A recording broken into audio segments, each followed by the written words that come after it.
Today, ON1's new Photo Raw 2021, plus these crazy cool new innovative tripod spikes for those of you like me that like to work in the sand, surf, and snow.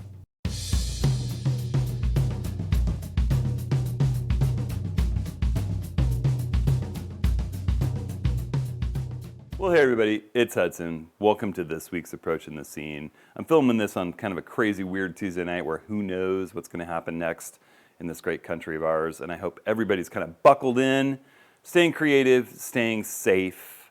I'm going to talk a little bit about ON1's amazing new release of Photo Raw 2021, and I'm also going to talk a little bit about these kind of crazy new hybrid tripod spikes that have nice kind of rubberized foot protectors that you can thread on and off. I want to thank, before I jump into all that, I want to thank everybody who's been liking, sharing, subscribing to this channel. There's been a lot of new subscribers lately, and I want to thank each and every one of you. It really makes a big difference, and I encourage everyone to comment on this channel, on the videos that you're interested in, to email me, to let me know what you're interested in, because it's really you as an audience that drive the content on this channel.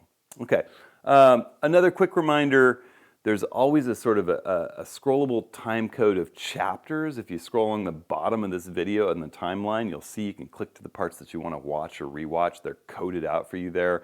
And I also put a time code linked table of contents in the video's description, as well as links, affiliate links of mine to the stuff that I talk about in here, like Photo Raw 2021's 14-day free trial, or these killer tripod feet that I'm going to discuss really quickly. They're kind of a fun, exciting, new, innovative thing, unlike anything I've seen before. And I also just wanted to pitch, in 2 weeks we're going to be doing another set of office hours, the Zoom meetings that I do for a group of photographers where we all get together and talk about all things photographic. And my friends Rick, David, Woody, Darren, and I all kind of take your questions. So get in on the sign up for that. Make sure you get in on the next one. We're going to do one a week from Tuesday.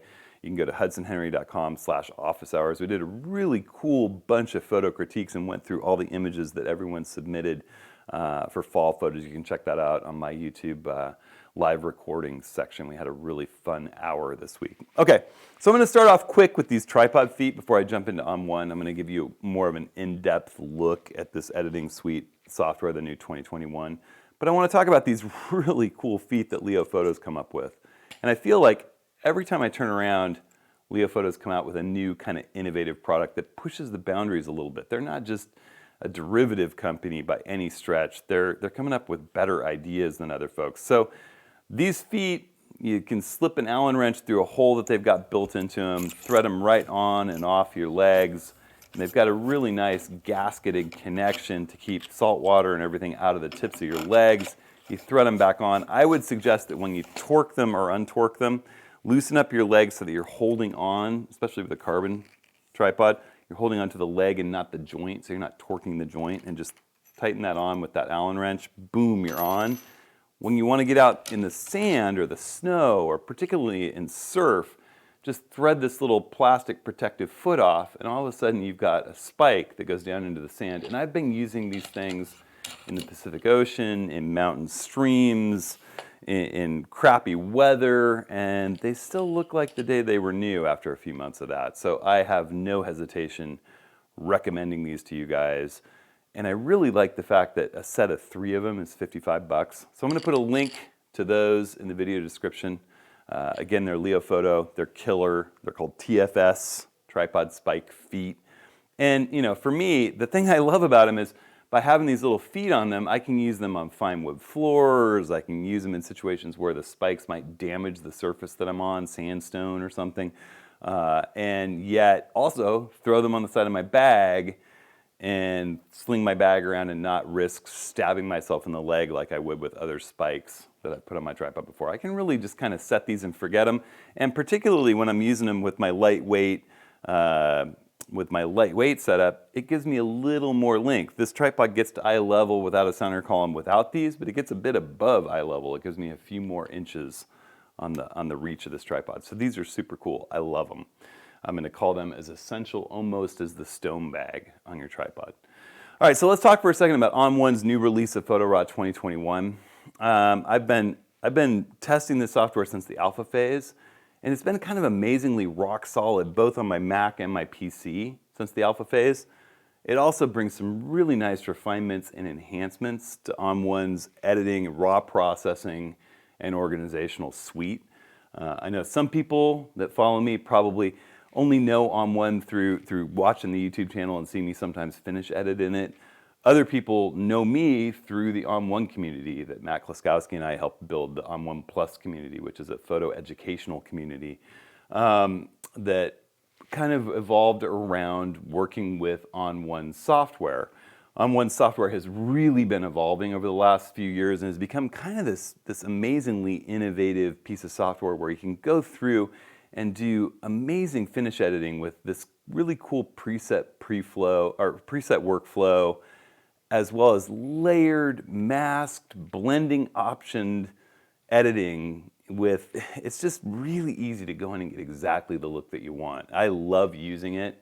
I'm a huge fan, not only of the software, but of the people who make it as well. It's a really, really great group of people who are also passionate photographers. So I'm going to showcase the new version of this software and some of its amazing portrait enhancements, as well as retouching tools and some of the color gradient filter capabilities of it.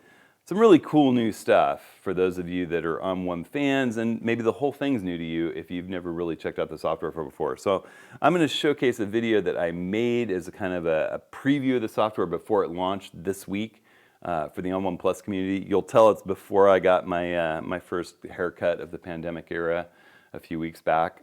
So I might suddenly sprout some hair in this next video and look a little less kempt. But I hope you enjoy this video. I'll pop back after it's done for a second and kind of talk about what's coming up next and approaching the scene.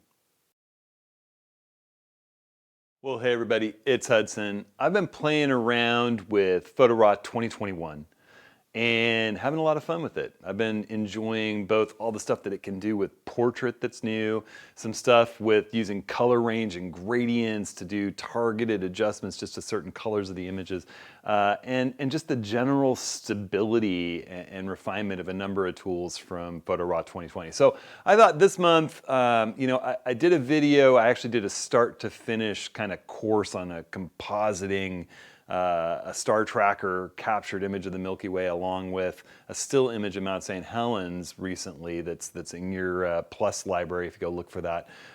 But at the same time, I was doing a little portrait shoot of my wife up on Mount St. Helens for her website. She's a doctor and she's working with a new clinic and she wanted an updated photo of herself someplace out in nature, someplace beautiful. And PhotoRaw 2021 wound up being this just amazing tool for getting that image dialed in after we selected the one. So I'm going to take you through the process and show you some really cool new things that you have available to you with this new version of the software while I'm running through and editing this image. So I'm just going to jump in. And again, you know, for those of you who didn't see this tutorial on combining this still image at dusk from my Z6, taking a time lapse of Mount St. Helens and the stars starting to come out with one of these Milky Way images captured with a star tracker. Oh wait, here's one of the base images captured with a star tracker later at night, and then editing the two differentially and blending those, you know, with a really, really high level of detail that could print great. That's in your Plus library. But that same trip, you know, we took our kiddos and we went out and we did some van camping up on Mount St. Helens. We stayed the night in the van. We took the kids around. We explored all the volcanic coolness. And when we had nice light, I took some photos of the family, but also did this whole little series. I'm going to jump into the grid view by just pressing the G key, or you can click down here on the grid view. I did this portrait shoot of my wife, you know, in the kind of nice evening light. And we went through, and just in case anybody's thinking, well, gosh, she barely took any photos, I have a advanced search running here just for images that are starred. You can see, like anyone, I took a lot of photos to get our favorites. You know, we went through together and sort of picked our favorites out. I'll call that back down to our selects. And this is the one right here that really, really stood out to us. Oops, wait one sec. I'm just gonna jump into edit with it. So there we go. I want to run into edit here. And we're going to do a few things with this image. I'm going to go in, we're going to do some portrait work on my wife's already beautiful face. We'll go in and just kind of enhance it.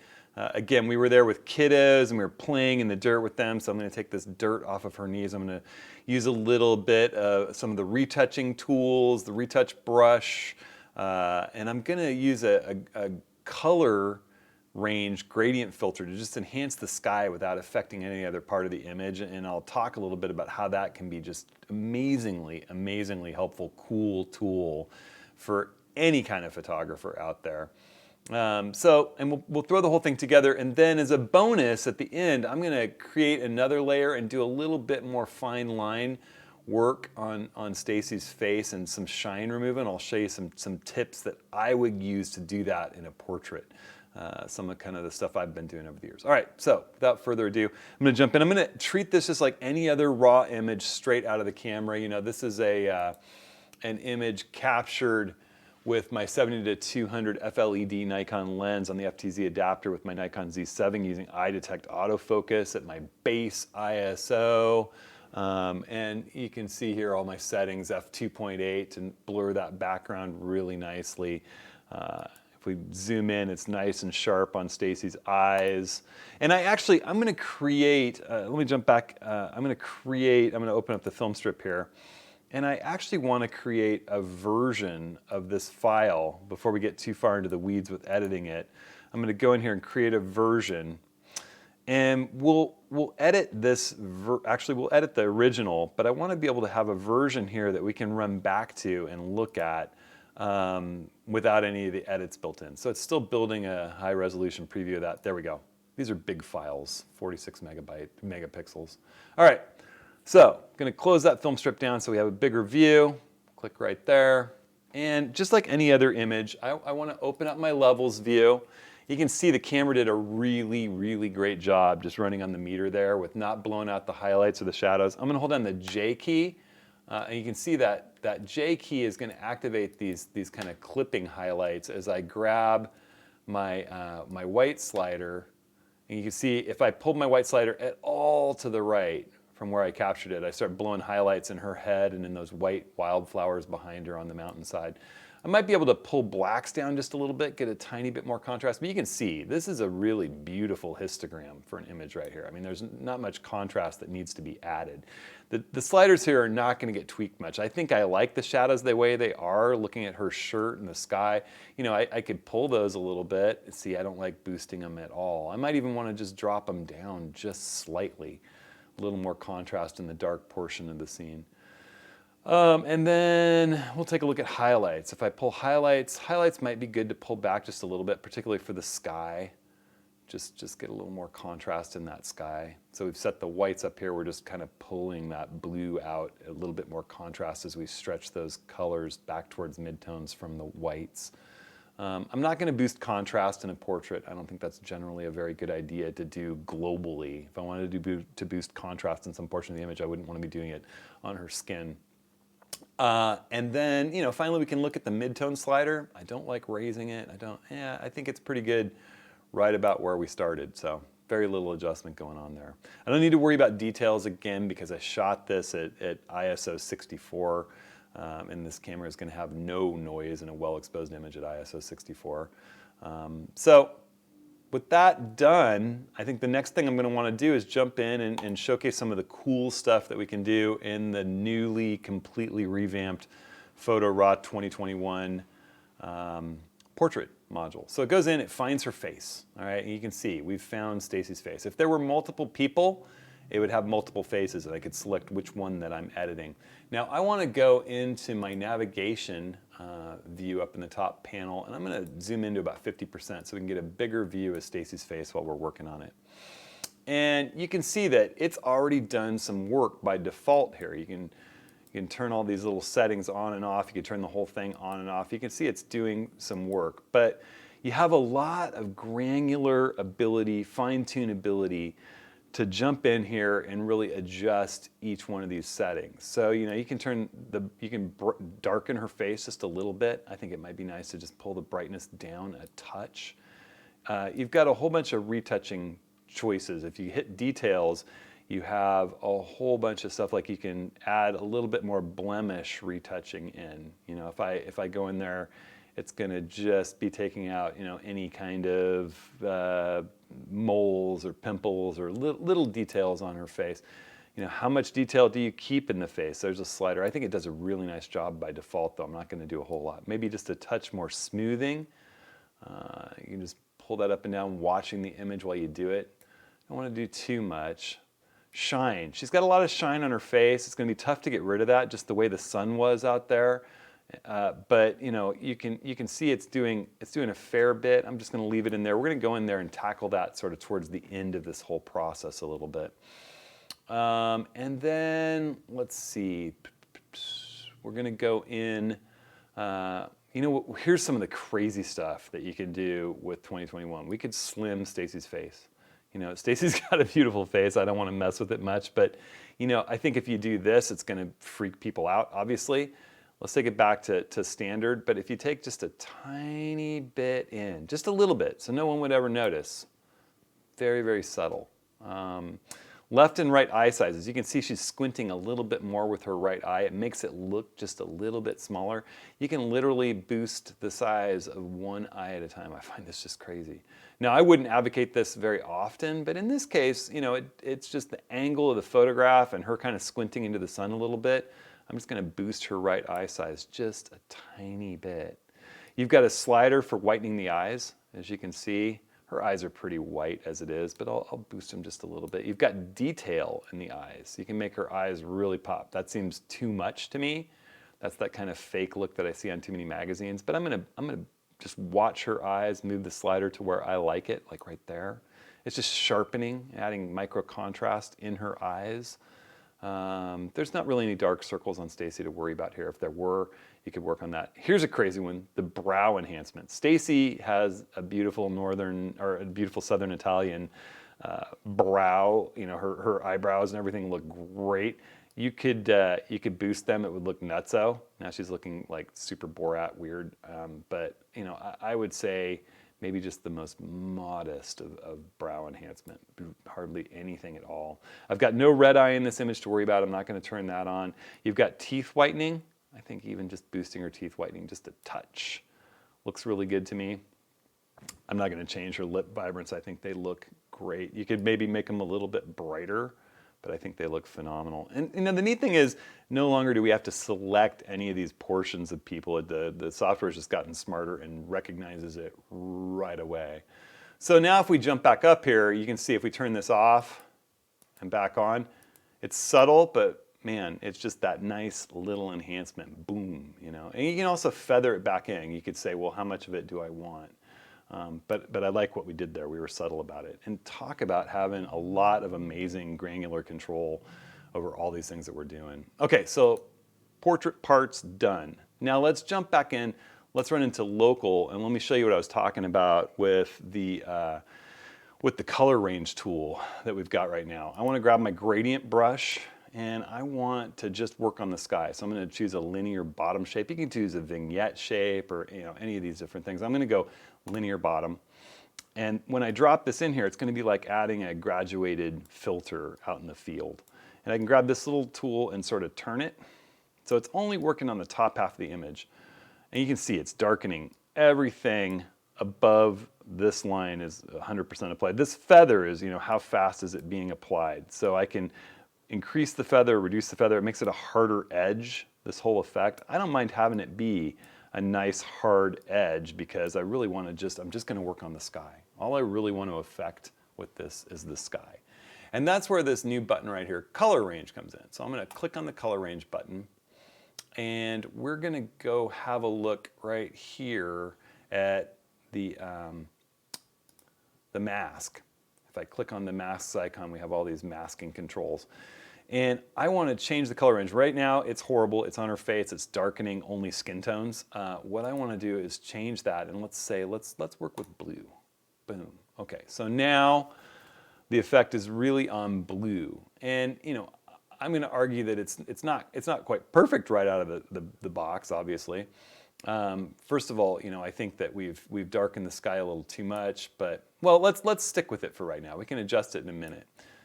what I want to show you is that we can adjust this color range. You know, how much is being applied, how much isn't. Watch that edge change, particularly down here in the grasses, and also where it is on Stacy. So in this color range, you know, I can make it so that it's just a real narrow color range, right where I clicked, that little band that you see like a rainbow over her head, and I can start expanding it out, and it starts affecting more of the image. And one cool tool to use while you're doing this is your mask view. And if you've got the black and white one, that's a little less useful. If you run up here to mask and go into view mode, you can choose red overlay. I think the red overlay is a real nice thing to look at in here.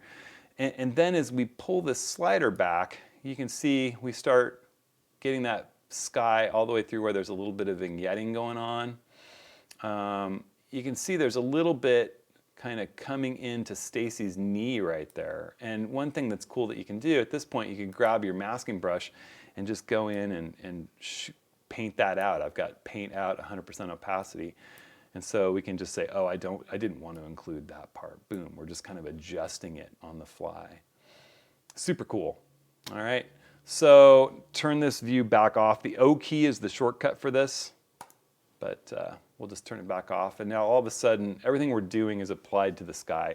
And once again, you know, if I just watch the image, I can kind of dial it in just like so, maybe like that.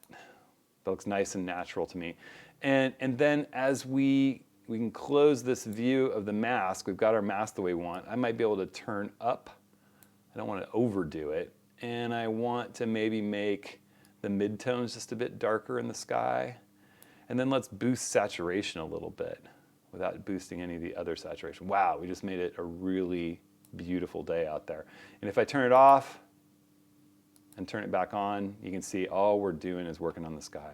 Okay, so color range is super cool. You know, one thing I think that you should consider with the color range tool is that situation where you've got someone with, say, a blue outdoor backpack, and they're in the foreground in a green background, and you really want to enhance the sky a little bit. It's more of a midday shot. You want to darken the sky.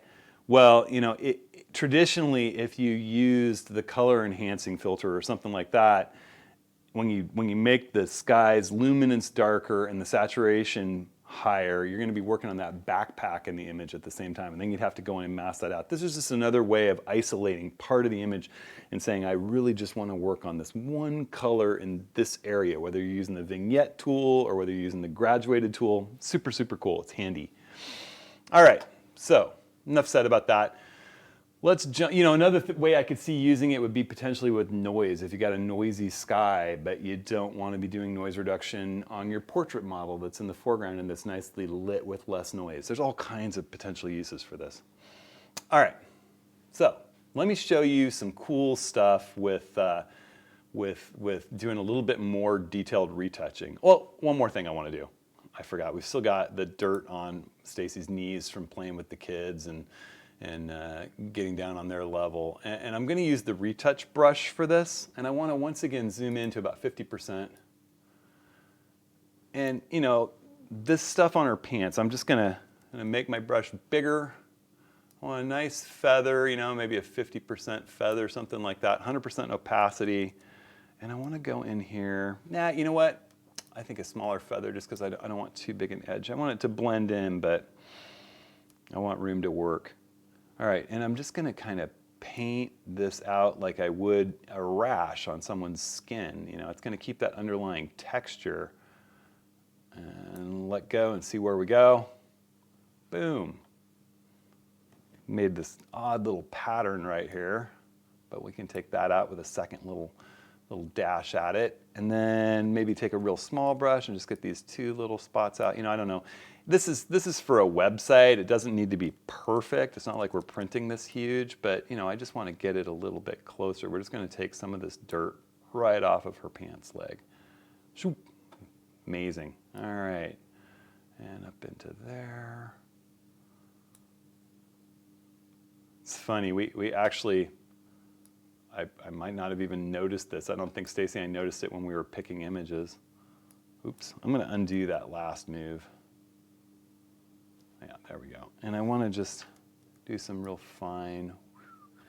You know, you could go in here and clone and do a whole bunch of real detailed, careful, precise stuff if you wanted. This is down and dirty, quick for a website. You know, I might come in here and just multiple moves are always better than one big giant move. A little bit by bit. It's always a little bit of a mystery what's going to pop up. There you go. You know, let's take this line down just a touch. And there you go. That's never going to show up in a web profile image, especially when, you know, we're zoomed way in on this one. She wants that whole mountain flower scene in there. That looks great to me. Jumping back out. Looks fantastic. All right. So the last thing that I want to do is just a little bit more detailed retouching work on Stacy's face, around her eyes and on that shine. And so what I'm going to do is I'm going to create a copy of my base layer here. Often, you know, layers may look like this. It's somewhat hidden. You click it, it opens on up. I'm going to click this button to just copy this layer. It's going to generate a brand new version of this layer on top of the other one. And then what I want to do is I'm going to zoom into about 100% on Stacy's face. I really want a nice big view of it. I'm going to use my hand tool and sort of move it around here. Holding down the space bar gets me my hand tool. I want to be able to see her whole face at the same time in here. And I'm going to grab my retouch brush once again. And the first thing I'm going to do is some of this shine. And I want to be careful about it. I'm going to just kind of come in here and just paint that section that's got a big shine on her forehead. You know, that's definitely a bit rough right there. I'm just going to kind of make some more movements to blend it in better. And this is not going to be our final look. Don't even think that. So this is just well, you'll see what I mean. I'm going to blend this in a way that will make that extremely unnoticeable, that it's a little bit flat there. There we go. And then right in here.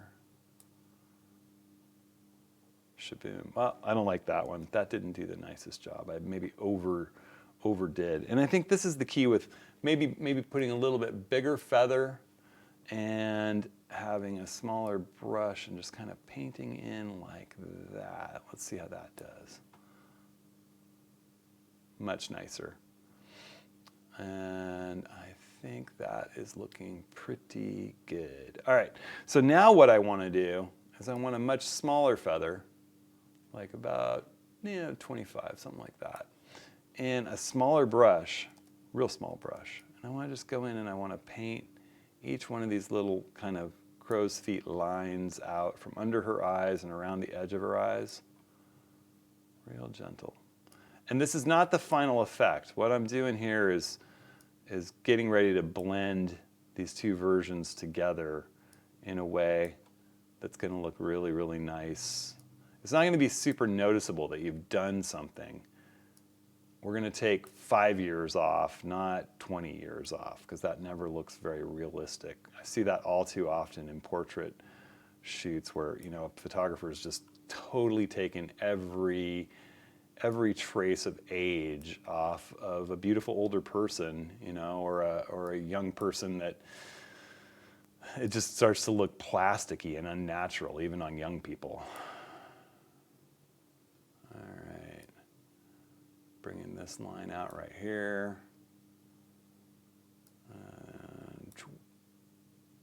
Almost done, just a couple more little lines here. I want to get that one little shadow out of there. Okay, so now watch what I'm about to do. I'm not going to set it at 100%. What I want to do is take all the shine removal and all the wrinkle removal that I just did and turn it way, way down. I just want to take it down to about, I don't know, 30% opacity or something. And now when you watch what you did, it's not taking all of a person's age off or all the shine out. It's just softening it a bit. It's 5 years, like I said, not 20 years. And we can bring it back into the amount that we want, maybe like that. Just kind of to taste. Turn it off, turn it on, see where you're at, see what you like. There you go. All right. So now let's jump back out. Let's look at our image here in a fit view. And what I actually want to do is jump in here back into browse so that we can have a look at the two images kind of back and forth. Let's go look at those in the loop view here. I'll even close down this left panel here. We don't need that open. And I'm going to go ahead and use my left screen. You guys can't see that right now, but there's our edit we just did. Let's have a look at the original. It was a great image to start with. My wife was super happy with it, but I know that uploading this one is really going to make her happy. So, again, I think that the power that we've got in PhotoRaw 2021 to do some work like that really, really quickly, particularly if you have people in the image. I mean, the things that have excited me the most so far are sort of the targeted color, ability to go in with local adjustments and just adjust one portion of the image based on color in a really, really granular, nice, easy to nail down kind of way. And then the portrait retouching is really pretty amazing. It's a giant leap forward for the software. So fun stuff. Again, things I would take home from this are you have a lot of power to tweak portraits with this new version of the software. Be careful, with great power comes great responsibility. So, don't go making people look too plasticky. Remember, it's always just an enhancement and make sure that you step back from it, come back, look, make sure that what you're doing is natural, real, and only serves to augment that natural beauty of the person that you're photographing. All right, cool stuff. Lots of fun things to unpack. I can't wait to delve more into this software. If you guys have comments, questions, you name it, hit me up in the comments to this, shoot something to me in the forums, email me. I'm easy to get to. All right, everybody. Thanks for watching. Hope you enjoyed, and I hope that you have a ton of fun with this really improved, cool, new version of PhotoRaw. All right, so that really only just kind of scratches the surface of what's cool in PhotoRaw 2021 and why it's a really great piece of software. I'm actually working on a complete workflow video course for someone to step into PhotoRaw from shooting in the field through printing with soft proofing and editing and finish editing, everything in between. That I'll be launching towards the end of November. So keep an eye out for that. If you were interested in ON1, it's going to be kind of a complete guide to using it. All right. Thanks, everybody. I want to pitch one more time. A week from Tuesday, we're doing office hours. It's going to be kind of an open Q&A about all things photographic. Sign up to join us on the Zoom meeting and be interactive, or to watch on YouTube Live and submit a question at www.hudsonhenry.com/office hours. I'm hoping in the next couple of weeks to be reviewing the new Nikon 14-24 2.8S lens for the Nikon Z system. I got notification from Nikon Professional Services that was shipping to B&H for me through my MPS order. So I should have it in my hands really soon and get a chance to be playing with it, which I cannot wait. I'm really excited about that lens. And I also have the Z6 II and Z7 II coming. I've had a lot of questions from people about whether or not I'm going to do kind of a setup guide or even a course about using these Z cameras. And it's got me considering doing it. I will definitely do a setup video that goes through and gives you detailed instructions on how to optimize the setup of those cameras, and probably update my setup video for the Z6 and Z7 while I'm at it. So look forward to that. That's all coming at you soon. Again, everybody stay sane, stay safe, stay creative, and we'll see you next week.